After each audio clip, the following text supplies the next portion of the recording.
what is the cognitive burden, okay?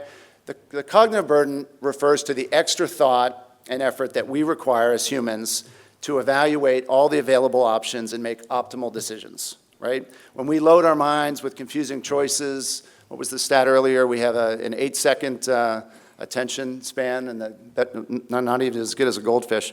So we experience cognitive burden as individuals, and organizations experience a cognitive burden in aggregate. It's proportional to the number of knowledge workers and the weight of each knowledge worker's cognitive burden while they're doing their work. So we get to the how. How can you reduce the cognitive burden? Well, this is Sinequa's mission.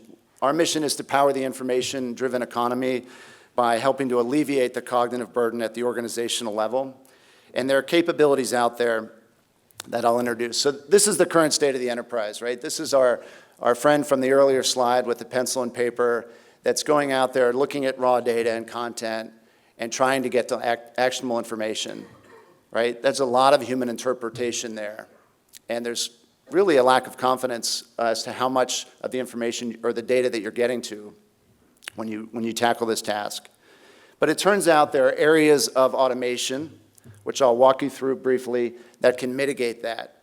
Notice that we're not taking the human interpretation out of the loop. It's still there, it's just managed. It's minimized in some cases, and you're effectively shrinking the cognitive burden for the individual and for the organization. So let's start with content. When we talk about content, we're talking about the ability to access all the different places where the content lives, all the different repositories, the communication forums, and the different business applications that are out there. We're also talking about content in different formats. There are hundreds of formats ranging from database tables to PDF documents to Office documents, you name it, right? So being able to get to the content and then make sense of it as you're considering it, that's what we mean by content, and a lot of that can be automated today.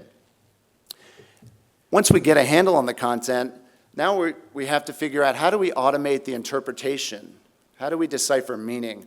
And this is a pretty good example. I think there's some text on the right, and as you start to take this text through these steps, you figure out, well, what language is it in? It's in US English, right?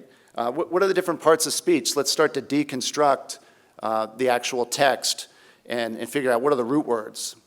And what are the concepts? You have to be able to extract the different concepts in there to figure out what this might mean. And that includes named entities, people, places, lots of clues in there, email addresses, phone numbers, things like that. Text mining agents, by that I'm just referring to the ability to automate the detection of these special patterns, whether it's a license plate number, a date, financial amount.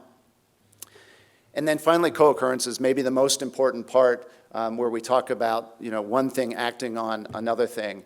That really speaks to meaning, and to the extent that you can detect those and start to semantically tag those and expand those out, you can really start to automate the meaning or the interpretation of the meaning. And of course, it doesn't always happen in a single platform. There are a lot of vendors out there. My old employer, IBM Watson, has a very impressive set of APIs for interpreting content along, personality lines, sentiment. Google's doing it, Microsoft's doing it. There are specialty vendors like SciByte out there doing it. So the ability to integrate with those services and capitalize on all those investments that are happening outside of a single vendor space is really important. That's one of the things we tell our clients. You have to assume innovation happens elsewhere and be able to leverage it as you're enriching and connecting your content.